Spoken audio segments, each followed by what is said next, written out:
दोस्तों नमस्कार। स्वागत है आपका हमारे इस YouTube मंच पर। दोस्तों, जिस तरह से ये कयास लगाए जा रहे थे कि ईरान के सर्वोच्च नेता अयातुल्ला अली खामनेई की मौत के साथ, उनके खात्मे के साथ ये युद्ध जो मिडल ईस्ट में चल रहा है वो खत्म हो जाएगा, वो अब होता हुआ दिखाई नहीं दे रहा। ईरान ने अब हाइपरसोनिक मिसाइलों का इस्तेमाल शुरू कर दिया है और जिस तरह से मिडल ईस्ट के दूसरे देशों में मौजूद अमेरिकी बेस पर हमला किया या जिस तरह से इजराइल के बेस पर हमला किया, उसके बाद अब यह साफ हो चला है कि खामनेई के बाद भी ईरान के अंदर लीडरशिप बची हुई है और ये इराक वाली स्थिति नहीं है कि सद्दाम हुसैन के शासन के अंत के साथ अमेरिका अपने प्रभुत्व को वहां पर स्थापित कर ले या एक अपनी डमी सरकार वहां बनवा दे।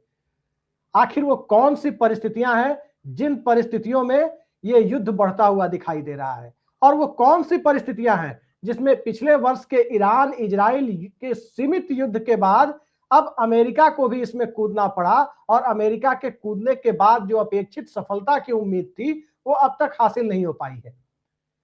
पूरे मध्य पूर्व की स्थिति को आप देखें तो चाहे कुवैत हो, जहां अमेरिका के F-15 विमान, कई F-15 लड़ाकू विमान वहां पर मारे गए हैं, उन्हें गिरा दिया गया है। हालांकि ये कहा जा रहा है कि अमेरिका के जो लड़ाकू विमान गिरे हैं वो गलती से कुवैत के द्वारा ही गिरा दिए गए, लेकिन कोई आम व्यक्ति भी इस बात को समझ सकता है कि इस तरह की गलती और इस तरह की चूक कुवैत के द्वारा तो हो नहीं सकती।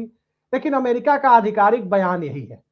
सवाल यह है कि ट्रंप जिस प्रकार से मध्यस्थता के लिए, जिस प्रकार से सीज फायर के लिए ईरान को लगातार अल्टीमेटम दे रहे हैं और ईरान लगातार उसे नकारता जा रहा है, अंतिम सांस तक लड़ने के लिए तैयार है, तो ऐसे में इस युद्ध का परिणाम क्या होगा और भारत की भूमिका इस संदर्भ में क्या हो सकती है, खासकर तब जब प्रधानमंत्री नरेंद्र मोदी ने कैबिनेट की सबसे महत्वपूर्ण कमेटी में से एक CCS, cabinet committee on security की बैठक कल बुलाई थी और उस बैठक के बाद भी एक रटा रटाया बयान आया कि भारत शांति की अपेक्षा रखता है और सभी पक्षों को शांति की तरफ बढ़ना चाहिए। लेकिन शांति की ये अपील और युद्ध से अलग रहने की ये एक तरह से घोषणा जब ब्रिटेन की तरफ से की जाती है, तब अमेरिकी राष्ट्रपति ट्रंप को दिक्कत क्यों होती है और वो सार्वजनिक बयान क्यों दे रहे हैं कि ब्रिटेन ने अपने डियागो गार्सिया बेस का इस्तेमाल नहीं करने दिया और ऐसा उसने घरेलू वजहों की वजह से किया। आखिर वैश्विक परिदृश्य अब किस प्रकार उलझता जा रहा है और क्या उसके हाल फिलहाल सुलझने की कोई उम्मीद दिखाई दे रही है? ईरान और इजराइल समेत पूरे मध्य पूर्व की स्थिति और मध्य पूर्व की स्थिति के कारण पूरी दुनिया में जो हालात बने हुए हैं, उन सब पर चर्चा के लिए हम सीधे चलते हैं देश के पूर्व विदेश मंत्री यशवंत सिन्हा जी के पास। यशवंत जी, बहुत बहुत स्वागत है आपका हमारे इस यूट्यूब मंच पर। धन्यवाद जी। जी नमस्कार। सबसे पहले हम आपसे ये जानना चाहेंगे कि क्या आपको लगता है, क्योंकि आप जब इराक वाला युद्ध हुआ था तब विदेश मंत्री थे आप, दूसरे वाले इराक युद्ध में 2003 वाले में, पहले वाले के समय तो आप 91 में वित्त मंत्री थे, और जिस ढंग से वो युद्ध सीमित युद्ध की शक्ल में आया और समाप्त हो गया, यहां वो अमेरिका की जो अपेक्षा थी, ट्रंप की जो अपेक्षा थी, वो पूरी होती हुई नहीं दिखाई दे रही है। क्या लगता है इजराइल के पीछे पीछे अमेरिका ने जो मध्य पूर्व में घुसने की कोशिश की है, चूक कहां हुई है ट्रंप प्रशासन से, या ट्रंप प्रशासन को मिसलीड किया गया है? नहीं, देखिए, एक तो ये है कि आपने जैसा कहा कि अमेरिका घुसने की कोशिश कर रहा है, मध्य एशिया में वो तो घुसा ही हुआ है। जी। उसके ढेर सारे बेस हर जगह लगभग हैं, ईरान को छोड़कर। तो अमेरिकी सैन्य उपस्थिति पूरे मिडिल ईस्ट में बहुत मजबूत है। जी। और वो मजबूत स्थिति से वो इजराइल के पक्ष में बराबर खड़ा होना चाहते हैं। इजराइल की जो भूमिका रही है, मुझे अफसोस है ये कहते हुए कि वो बराबर एक गली के गुंडे जैसी उसकी उपस्थिति रही है वहां पर। जो चाहो, जिसको चाहो थप्पड़ मार दो, हमारे पास ताकत है, उसका दुरुपयोग कर लो, ये रही है इजराइल की। और वो अपनी भूमिका बराबर विस्तार करता रहा, यही सब टैक्टिक्स एडॉप्ट करके। तो एक परिस्थिति पहले से थी वहां पर मध्य एशिया में। गलती, जो बहुत बड़ी गलती हमको लगता है कि ट्रंप ने और नेतन्याहू ने किया है इस बार, वो गलती ये करी है उन्होंने कि उन्होंने पूरी तरह से मिसरीड किया ईरान के सिचुएशन को। ईरान कोई दुग्गी तिग्गी देश नहीं न था नहीं। कि एक थप्पड़ मारेंगे तो धाराशाही हो जाएगा, उसके बाद हम जो चाहें उसके साथ करेंगे। दूसरा मिसकैलकुलेशन उनका ये था कि हम अगर अयतुल्ला खोमेनी को मार देते हैं तो वहां पर तुरंत क्रांति हो जाएगी और सारे लोग सड़कों पर आ जाएंगे और रेजिम चेंज हो जाएगा। और बार बार जोर देकर ट्रंप ने भी ये कहा है कि वो ईरान में रेजिम चेंज चाहते हैं, इसी के लिए पूरा युद्ध हो रहा है। और बहुत ओछी ओछी बयान दे रहे हैं, जैसे उन्होंने कहा कि खेमेनी हमको मारता, उसके पहले हमने उसको मार दिया, और इस तरह की बातें। ये कोई मल्ल युद्ध नहीं हो रहा था ट्रंप और खमेनी के बीच में, दो देशों का सवाल था। लेकिन वो ऐसे बिहेव कर रहे हैं जैसे कि उनका और खेमेनी का कोई व्यक्तिगत उनकी कोई व्यक्तिगत लड़ाई थी और उसमें उन्होंने उसको पछाड़ दिया। तो भयंकर मिसकैलकुलेशन अमेरिका के द्वारा किया गया है। ईरान जो है वो पूरी ताकत के साथ लड़ रहा है और उस समय तक लड़ता रहेगा जब तक कि वो पूरी तरह से उसको परास्त नहीं कर दिया जाता है। और ट्रंप ने, मैंने देखा कोई बयान दिया है अब कि ये युद्ध जल्दी नहीं खत्म होने वाला है, कई हफ्ते चलेगा। तो इससे विश्व को कितना नुकसान हो रहा है, भारत को कितना नुकसान हो रहा है, पूरी जो विश्व की व्यवस्था है उसको कितना नुकसान हो रहा है, ऐसा लगता है जैसे इसकी कोई चिंता अमेरिका के राष्ट्रपति महोदय को नहीं है। और उन्होंने एक बहुत बड़ा गैम्बल, जुए का चाल चला है जिसमें उनको सफलता नहीं मिल रही है। अमेरिका में भी पुशबैक शुरू हो गया है जी। जो कांग्रेस है, अमेरिका की जो पार्लियामेंट है, वहां पर भी लोग इसके खिलाफ आवाज उठाने लगे हैं। लोग सड़कों पर उतर के इसके बारे में आवाज उठाने लगे हैं। और मुझे लग रहा है कि इसमें चारों तरफ से ट्रंप घिर गए हैं और अल्टीमेटली ट्रंप को कोई ना कोई बहाना ढूंढकर इससे अमेरिका को निकालना पड़ेगा। अब आपने कहा कि ब्रिटेन जो है वो अपने बेसेस का इस्तेमाल डिगो गार्सिया में नहीं करने दे रहा है, तो ट्रंप उससे दुखी है। मैंने देखा ब्रिटेन के प्राइम मिनिस्टर स्टारमर का एक बयान जिसमें उन्होंने कहा कि अमेरिका की तरफ से रिक्वेस्ट आया था कि मिडिल ईस्ट में उनके जो बेसेस हैं उसका इस्तेमाल डिफेंसिव एक्शन के लिए, रक्षात्मक कार्रवाई के लिए हमको आप उपलब्ध कराइए, तो वो हम मान गए हैं। लेकिन रक्षात्मक कार्रवाई में और आक्रामक कार्रवाई में फर्क होता है जी। अब यूके नहीं चाहता है कि आक्रामक कार्रवाई में उसका कोई भाग हो। एक बहुत जो इसमें रोचक पहलू है अभिषेक जी, वो ये है कि आपको याद होगा कि जब इराक का युद्ध हुआ था तो उस समय अमेरिका ने एक अलायंस ऑफ विलिंग बनाया था जी, टोनी ब्लेयर के साथ। हाँ, जो लोग सहमत थे, जो देश, उस सबको मिला के एक स्वरूप देने की कोशिश की गई थी कि भाई चलो यूनाइटेड नेशंस इस युद्ध के पीछे नहीं है, लेकिन बहुत सारे देश जो यूएन के सदस्य हैं वो हमारे पक्ष में हैं। उस समय ये एक ढकोसला किया था अमेरिका ने। इस बार उसकी भी जरूरत उसने नहीं समझी और अकेले इस युद्ध में कूद गया है। और इराक छोटा मुल्क था उस समय, आपको याद होगा। दूसरा जो फर्क है वो ये है कि सैनिक कार्रवाई हुई, बूट्स ऑन द ग्राउंड जिसको बोलते हैं, कि कुवैत से अमेरिकी फोर्सेस गए और उन्होंने कब्जा कर लिया इराक के ऊपर।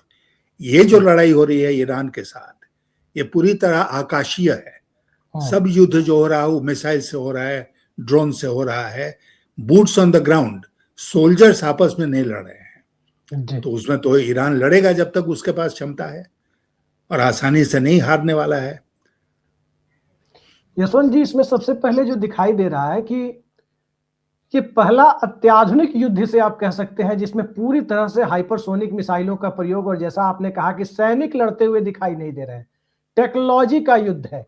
और टेक्नोलॉजी के युद्ध में ईरान ने एक तरह से अपनी क्षमता का जिस प्रकार से प्रदर्शन किया, भले ही उसके सुप्रीम लीडर इस पे हताहत हुए, सवाल ये उठता है कि अमेरिका को जो अपेक्षित सफलता नहीं मिली है, क्या इसके पीछे ईरान की 2500-3000 साल की सभ्यता और उसके साथ साथ जुड़ा हुआ मोटिवेशन जिम्मेदार है, या इसके साथ साथ इसमें तकनीकी तरक्की जो ईरान ने की हाल के दिनों में, हाल के वर्षों में, वो जिम्मेदार है, या फिर एक तरह से इजराइल के पीछे आकर दादागिरी करने की जो ट्रंप की प्रवृत्ति है, उस वजह से परिस्थितियां ज्यादा वहां पर मुश्किल हुई है? हुआ क्या है दरअसल? नहीं, हुआ ये है, आप पूरी परिस्थिति पर ध्यान अगर दीजिएगा जी तो आप पाइएगा कि ये पूरा जो मध्य एशिया का क्षेत्र है, इस पूरे क्षेत्र में ईरान एक अकेला देश है जो अमेरिका के साथ नहीं है। सऊदी अरेबिया उनके साथ है, इराक उन्हीं के कब्जे में था, वो उनके साथ ही है, सीरिया अब उनके साथ है, कतर उनके साथ है। तो सारे जितने छोटे बड़े देश हैं वो सारे के सारे अमेरिका के साथ हैं और अमेरिका की मिलिट्री बेसेस वहां पर हैं। एकमात्र मुल्क जो अमेरिका के साथ न रहा था न रहा है इस पूरे मिलिट्री अलायंस के बारे में, सिलसिले में, वो ईरान रहा है। तो ईरान अलग खड़ा रहा है और इसीलिए जिसको अंग्रेजी में कहते हैं थॉर्न इन द फ्लैश, कि वो एक कांटा बन गया था अमेरिका के लिए कि भाई चारों तरफ मेरा वर्चस्व है, कहाँ नहीं है? ईरान में नहीं है। तो ईरान में रेजिम चेंज करो, ईरान में को दबाओ, तो ईरान में भी जो नया रेजिम आएगा वो हमारा मुरीद होगा और पूरे मिडिल ईस्ट के ऊपर, अब मिडिल ईस्ट के जो नेचुरल रिसोर्सेज है, मुख्यतः कच्चा तेल, उसके ऊपर हमारा कब्जा हो जाएगा। तो ये अमेरिका की सोच रही है बराबर से, और ईरान बराबर से इसलिए उनके लिए कांटा बना रहता था उस क्षेत्र में। इसीलिए बिल्कुल एक बनावटी केस बनाकर उन्होंने ईरान के ऊपर आक्रमण किया है और अब उनको लेने के देने पड़ रहे हैं। इसमें कोई शक नहीं है मेरे मन में कि अमेरिका आज दुनिया का सबसे बड़ा ताकतवर देश है। दूसरे नंबर पर चीन आता है।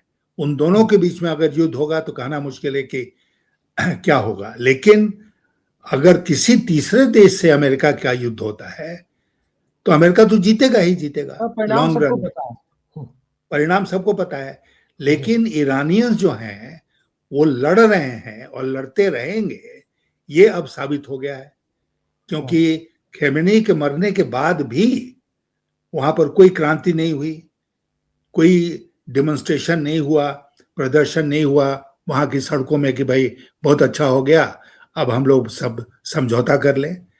और खेमेनी ने बहुत अक्लमंदी का काम ये किया था कि उसने बैकअप बना दिए थे, बैकअप का बैकअप, और इसीलिए वहां पर जो नेतृत्व है उसमें कोई ब्रेक नहीं हुआ जी। और अभी भी नेतृत्व काम कर रहा है, लड़ रहे हैं वो लोग। नहीं तो क्या ये नेतृत्व जिस प्रकार से काम कर रहा है और वो पीछे हटने के लिए तैयार नहीं है, ट्रंप के अल्टीमेटम का कोई असर नहीं पड़ रहा है, मध्यस्थता की अपीलों का कोई असर नहीं पड़ रहा है, क्योंकि वो तो ट्रंप नहीं मान रहे। 60 के दशक में जो वियतनाम वार हुआ था, जिसको the great Asian way of war कहा जाता है, गुरिल्ला युद्ध, वो टेक्नोलॉजिकल एडवांसमेंट के पहले का दौर था। अमेरिका को वहां भी वो कुछ हासिल नहीं हुआ। क्या ये युद्ध आपको लगता है उसी दिशा में जा रहा है? ये तकनीकी दौर का वियतनाम वार होने जा रहा है? देखिए अभिषेक जी, मैं एक बात आपको बताता हूं और बहुत अफसोस के साथ मैं इस बात को कह रहा हूं कि युद्ध अभी शुरू हुआ है और इस युद्ध के अनेक आयाम होंगे। बहरीन में कि कहीं पर मैं देख रहा था, इन्होंने कहा है ना अमेरिकन ने कि होटल में मत जाओ, वहां पर टेररिस्ट अटैक हो सकता है। जी। तो इसके बहुत सारे परिणाम धीरे धीरे करके सामने आएंगे और अमेरिका की फौज भी और अमेरिका के जो राजदूत हैं, राजनयिक हैं, वो दुनिया भर में चारों तरफ फैले हुए हैं। जी। अब कहां पर क्या हो जाएगा कहना मुश्किल है। अगर आप किसी को इस तरह मसल देने की कोशिश करेंगे तो वो तो जो उसकी ताकत है उससे आपको हर्ट करने की कोशिश करेगा। जी। तो ये हो रहा है, जैसे कि अब लेबनान का आप केस लीजिए, वहां पर शुरू हो गया ना, हमास और हिजबुल्लाह ये लोग एक्टिव हो गए हैं और इजराइल अब वहां पर भी उसने लड़ाई शुरू कर दी है। तो ये जो है क्या स्वरूप लेगा आने वाले दिनों में, ये कहना आज के दिन बहुत मुश्किल हो रहा है, क्योंकि इसके बहुत सारे आयाम हैं, पहलू हैं जो अभी खुलकर सामने नहीं आए हैं। जो बहुत सारे आयाम की बात आप कर रहे हैं, इसमें एक आयाम की चर्चा अभी आधे एक घंटे पहले से मैंने देखा कि शुरू हुई है, खासकर जो अंतर्राष्ट्रीय संबंधों को जो समझते हैं, लिखते पढ़ते रहे, उन लोगों के बीच में चर्चा ये है कि ट्रंप की तरफ से, अमेरिकी प्रशासन की तरफ से जिन देशों में अभी बेस है, मध्य पूर्व के जिन देशों में अमेरिकी बेस है, जहां से वो अटैक कर रहे हैं, उन देशों को कहा जा रहा है कि अब ईरान के खिलाफ इजराइल और अमेरिका की तरफ से कूदें युद्ध में। हालांकि अब तक उनकी तरफ से किसी तरह का कमिटमेंट हासिल नहीं हुआ है अमेरिका को, लेकिन ये दबाव बनाया जा रहा है ताकि अमेरिका इस युद्ध से सेफ एग्जिट लेने का अपना रास्ता ढूंढ सके। क्या लगता है आपको कि जो देश अमेरिका को बेस मुहैया करा रहे थे, क्या वो नहीं, इसमें अमेरिका को सफलता नहीं मिलेगी, क्योंकि एक तो ये है कि जिन देशों की आप बात कर रहे हो सब छोटे छोटे देश हैं, उनके पास इतनी सैन्य ताकत नहीं है कोई ईरान का मिलकर भी मुकाबला कर सके।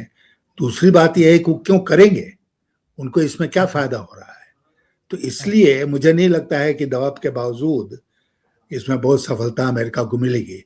और एक बात हम लोग ध्यान में बराबर रखें, जैसा मैंने कहा कि अमेरिका में पुशबैक शुरू हो गया है जी, लोग ये लड़ाई नहीं चाहते। बयान आया है, बर्नी सैंडर्स का बयान आया है। तो इसलिए अच्छा, वहां पर आप जानते हैं कि युद्ध की घोषणा करने के पहले वहां के पार्लियामेंट की मंजूरी लेनी होती है, कांग्रेस की मंजूरी। तो कांग्रेस की मंजूरी तो इसमें मिली नहीं है।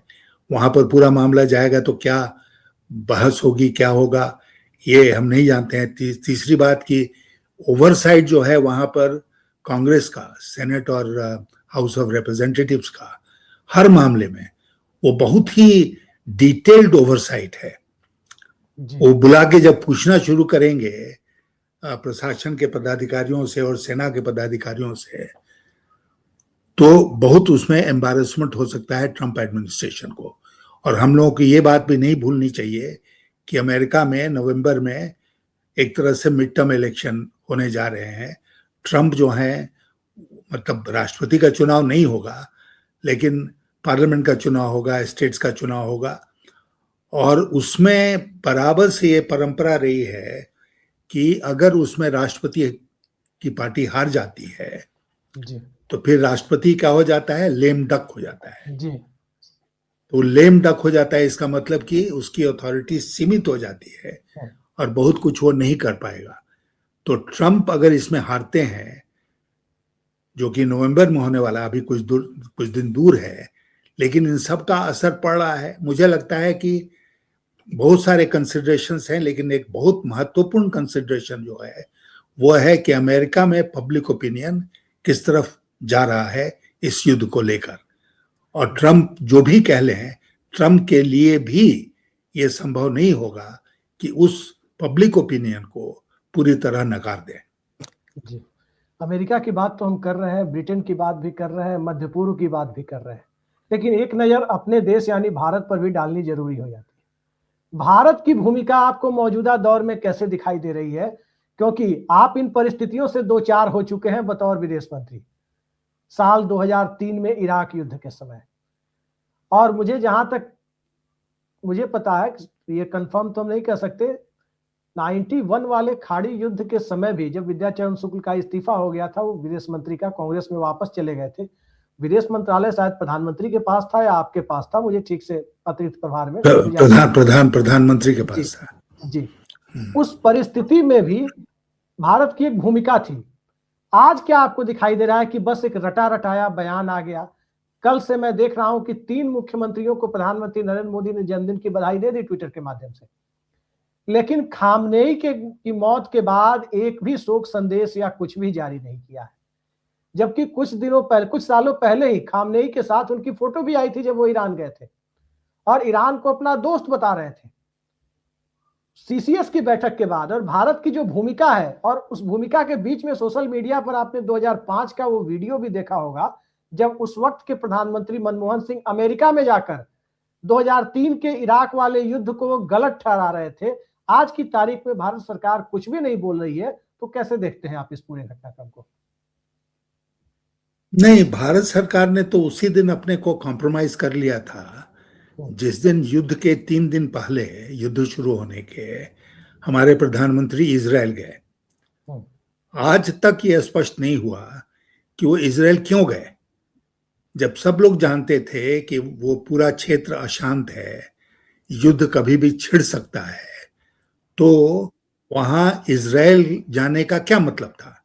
और मैंने ये सवाल उठाया है कि अगर वो इजरायल गए और उनके बहुत नजदीकी मित्र हैं नेतन्याहू जी, तो क्या नेतन्याहू ने मोदी को कहा कि 3 दिन के बाद हम युद्ध छेड़ेंगे? और अगर कहा तो मोदी जी की क्या प्रतिक्रिया थी? और अगर नहीं कहा तो किस प्रकार के मित्र हैं वो कि जानते थे कि 3 दिन के बाद हम लोग युद्ध शुरू करेंगे, लेकिन अपने परम मित्र मोदी जी को नहीं बताया? जी, तो उस पूरे विजिट को लेकर एक सवाल उठ रहा है लोगों के मन में, एक या अनेक सवाल उठ रहे हैं कि प्रधानमंत्री जी के लिए क्यों जरूरी हो गया था उस समय जाना। तो उसी में तो उन्होंने स्पष्ट कर दिया ना कि जहां तक पूरे मिडिल ईस्ट का सवाल है और इजराइल, भारत और अरब देश और भारत का सवाल है, तो मोदी जी और उनके नेतृत्व में भारत देश इजराइल के साथ खड़ा है, अरब देशों के साथ नहीं खड़ा है। ये तो उन्होंने स्पष्ट कर दिया था। अरब देशों की बात अगर मैं कर रहा हूं तो उसमें मैं ईरान को भी जोड़ रहा हूं। ईरान भारत का परंपरागत मित्र रहा है। ईरान का जो स्ट्रेटेजिक वैल्यू है भारत के लिए, चाबहार पोर्ट और उस रास्ते अफगानिस्तान और अफगानिस्तान से सेंट्रल एशिया जाना, उस कमी को कोई दूसरा मुल्क क्या पूरा कर सकता है? नहीं। जब पड़ोस में पाकिस्तान हमको ये सहूलियत नहीं देता है कि उसकी भूमि को यूज करके हम अफगानिस्तान पहुंचे, तो हमारे लिए अफगानिस्तान और सेंट्रल एशिया पहुंचने का एकमात्र जो रास्ता है वो है ईरान होकर। जी। तब ईरान का जो वैल्यू है, ईरान से हम अपनी मित्रता कैसे छोड़ सकते हैं? हम नहीं छोड़ कोई सकते। मित्रता वाला बयान भी तो नहीं आया है अभी तक। नहीं आया है ना, क्योंकि मोदी जी जाके नेतन्याहू के बगल में खड़े हो गए, जोर यहाँ जोर एक से चिल्ला महत्वपूर्ण चिल्ला सवाल कर उठता है उन्होंने सर। कहा। सर, यहाँ एक महत्वपूर्ण सवाल ये उठता है, हमारी भी इंटेलिजेंस है और पूरी दुनिया को ये बात पता था, इंटेलिजेंस की बात को छोड़ भी दें तो पूरी दुनिया को ये बात पता थी, टाइमिंग भले हो सकती है कि अगले दिन से युद्ध शुरू नहीं होगा, कोई सोचे 10 दिन बाद होगा, 15 दिन बाद होगा, कुछ होगा, ये तो पूरी दुनिया को पता था। उस परिस्थिति में प्रधानमंत्री का इजराइल जाना क्या आपको लगता है कि बहुत जरूरी दौरा था, बहुत प्रासंगिक था? बिल्कुल बेकार था, बिल्कुल ही बेकार था। और जैसा मैंने आपसे कहा, और ये बहुत महत्वपूर्ण सवाल है कि मोदी जी जब गए वहां पर, बातचीत हुई, अंतरंग बातचीत हुई, तो उस अंतरंग बातचीत में उनके परम मित्र नेतन्याहू ने क्या उनसे कहा कि हम 2 दिन के बाद युद्ध करेंगे, शुरू करेंगे? और नहीं कहा तो किस प्रकार की मित्रता की नहीं कहा? मोदी को नहीं लिया विश्वास में। तो मोदी जी को स्वयं सोचना चाहिए ना कि किस प्रकार की मित्रता है। हमने सब कुछ दाव पर लगा दिया। हमारी परंपरागत नीति जो थी इजराइल और पैलेस्टाइन के बीच में, उसको छोड़ दिया, दरकिनार कर दिया, सब कुछ कर दिया। तो मिला क्या? इस विजिट से हमको क्या प्राप्त हुआ? कुछ नहीं प्राप्त हुआ। नहीं, जैसे ये युद्ध हो रहा है, एक सीधा सवाल मैं आपसे जानना चाहता हूं। 91 का मैं कई सारे पुराने संस्मरणों को पढ़ रहा था, तो पिछले कई दिनों में मैंने पढ़ा, कुछ पुराने आर्काइव्स को भी सर्च किए। 91 का जो युद्ध हुआ, खाड़ी युद्ध, कुवैत को खाली कराने को लेकर इराक पर जो हमले हुए, उस युद्ध के दरमियान भी आपके विदेश उपमंत्री, तब उपमंत्री का भी पद होता था, दिग्विजय सिंह इराक के दौरे पर गए थे। चलते युद्ध के दरमियान वो गए थे। इस वक्त भारत की तरफ से ऐसा कुछ भी नहीं हुआ है। ना तो इजराइल के दौरे पर कोई प्रतिनिधि युद्ध के दरमियान गया, ना ही इराक के दौरे पर गया। यहां तक कि 2003 में, जिस वक्त आप खुद विदेश मंत्री थे, भारत सरकार की वो पूरी एक डिप्लोमेटिक टीम लगी हुई थी जिसमें आईएफएस अधिकारी थे, यहां तक कि भारत के कुछ पत्रकार भी गए हुए थे इराक। आज की जो स्थिति बनी हुई है उसमें भारत एकदम से साइडलाइन है, जबकि पूरी दुनिया जानती है कि ईरान हमारा पुराना मित्र है, एनपीटी का सिग्नेटरी है, यानी परमाणु अप्रसार संधि पर उसने दस्तखत किए हुए हैं, और उसके बावजूद उसके ऊपर आरोप लग रहा है कि वो अपने न्यूक्लियर इनरिचमेंट का कार्यक्रम जो चला रहा है वो शांतिपूर्ण उद्देश्यों के लिए नहीं है। हालांकि ईरान बार बार दरकिनार कर रहा था इस बात को, वहां भी भारत ईरान के पक्ष में बोलने के लिए खड़ा नहीं हुआ। ये कौन सी मित्रता है, कौन सी डिप्लोमेसी है, खासकर उस दौर में जब विदेश सेवा के एक बड़े ही काबिल अधिकारी देश के विदेश मंत्री पद पर। ये मेरी समझ से बाहर है। ये एक राजनीतिक फैसला है और मुझे लगता है कि ये राजनीतिक फैसला सोच समझकर मोदी जी ने स्वयं लिया है। और मैं आपको बताऊं कि उस समय मुझे याद पड़ता है कि शायद राष्ट्रपति ईरान के रफसंजानी जी थे जी। और वो भारत के दौरे पर आए थे। इजराइल के भी प्रधानमंत्री भारत के दौरे पर आए थे जब अटल जी की सरकार थी, और मैं भी ईरान गया था विदेश मंत्री की हैसियत से। और मेरी जो वहां के विदेश मंत्री के साथ बातचीत हुई थी और खास करके राष्ट्रपति जी के साथ जो बातचीत हुई थी, उसमें मैं बहुत रीअश्योर्ड होकर इसलिए वापस लौटा क्योंकि उस समय के राष्ट्रपति ने हमसे कहा कि ईरान की कोई मंशा नहीं है न्यूक्लियर बम बनाने की। हम लोग यूरेनियम एनरिचमेंट कर रहे हैं, लेकिन वो शांतिपूर्ण एनर्जी के लिए कर रहे हैं, बम बनाने के लिए नहीं। और एक बात उसने और जोड़ी, उन्होंने कहा कि वो मानते हैं कि न्यूक्लियर बम बनाना, वेपन्स ऑफ मास डिस्ट्रक्शन बनाना, ये एक अन इस्लामिक एक्ट होगा, इसलिए ईरान उसके पक्ष में नहीं है। तो आपने जैसा कहा कि ईरान तो बंधा हुआ है एटॉमिक एनर्जी कमीशन के सिद्धांतों से, क्योंकि एनपीटी साइन किया उसने। तो ये बार बार जो सवाल उठता है कि ईरान न्यूक्लियर बम बना रहा है, न्यूक्लियर बम बना रहा है, बना भी रहा है, तो तुम कौन होते हो उसको रोकने वाले? वो आईएईए का काम है देखना। वो आईएईए का काम है। आप कौन होते हैं ये तय करने वाले कि कौन देश बनाएगा? यही सवाल तो भारत के सामने भी आया था ना, जब 99 में हम लोगों ने परमाणु परीक्षण किया था। और आपको होगा कि याद होगा कि उस समय क्या दुनिया के देशों का रवैया रहा। अमेरिका ने प्रतिबंध भी लगाए थे और हमने डट के उसका मुकाबला किया। तो हम कैसे इस बात को स्वीकार कर लेंगे कि एक मुल्क को यह अधिकार है कि वो तय करे कि किसके पास न्यूक्लियर वेपन्स होंगे। आपने बड़ा रोचक सवाल उठा दिया सर। अब थोड़ा सा विषयांतर हो जाएगा, लेकिन दर्शकों के लिए चर्चा जरूरी हो जाती है। जिस वक्त आप लोगों ने 98 में भारत सरकार ने परमाणु परीक्षण किया, खुद के परमाणु शक्ति संपन्न होने की एक आधिकारिक घोषणा की, उस वक्त तो हमारे पास विदेश मंत्री भी नहीं थे, प्रधानमंत्री ही विदेश मंत्री हुआ करते थे। जसवंत सिंह, हम लोग तब स्कूल में पढ़ते थे, लेकिन याद है कि प्रधानमंत्री के विशेष दूत की हैसियत से, न कि विदेश मंत्री की हैसियत से, वो बात कर रहे थे स्ट्रॉप टालबोट से। आज जब हमारे पास विदेश मंत्री है, एक पूरी की पूरी 56 इंच के सीने वाली सरकार है, उस परिस्थिति में ये पॉलिसी पैरालिसिस की जो स्थिति है विदेश नीति के मामले में, ये क्या आपको लगता है कि लॉन्ग टर्म में, क्या नहीं लगता आपको कि लॉन्ग टर्म में ये भारत की विदेश नीति की जो साख है उसको गहरा धक्का पहुंचाने वाली है? बिल्कुल है। और मैं आपसे ये भी कह दूं कि उस समय के दिन आपने याद दिलाए, उस समय लगातार कैबिनेट कमेटी ऑन सिक्योरिटी की बैठकें होती रहती थी।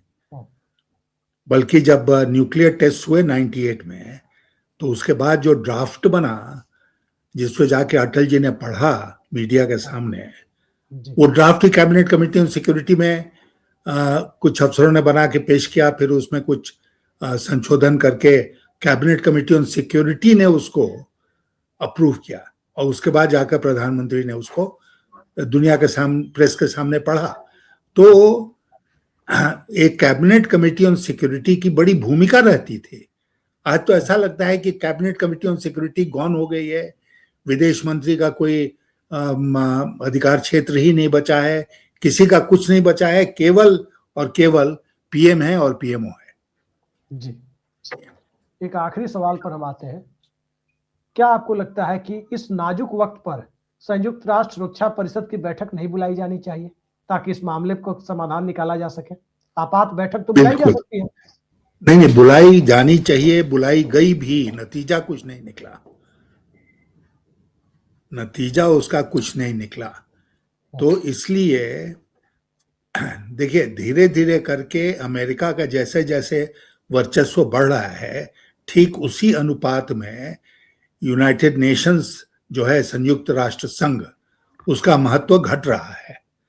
जैसे हमने कहा ना कि जो इराक युद्ध हुआ था पहले, उसमें कम से कम वो उन्होंने एक कोएलिशन और विलिंग बनाया था जी। इसमें तो कुछ नहीं, अकेले अमेरिका चला गया, अकेले चला गया लड़ने के लिए। मतलब मोटे तौर पर आप मोटे तौर पर यह कह रहे हैं कि भारत में जब से नेता को, सर्वोच्च नेता को देवता बनाने की प्रक्रिया शुरू हुई है, संसद का महत्व घट रहा है उससे, बिल्कुल उसी तरह अमेरिका का प्रभुत्व बढ़ता जा रहा है तो संयुक्त राष्ट्र की भूमिका कम हो रही है। नहीं, आप देखिए ना कि आप पूरा उठा के देखिए, कैबिनेट कमेटी ऑन सिक्योरिटी के सदस्य कौन होते हैं? प्रधानमंत्री के अलावा विदेश मंत्री, रक्षा मंत्री, वित्त मंत्री, गृह मंत्री। चारों मंत्रालय।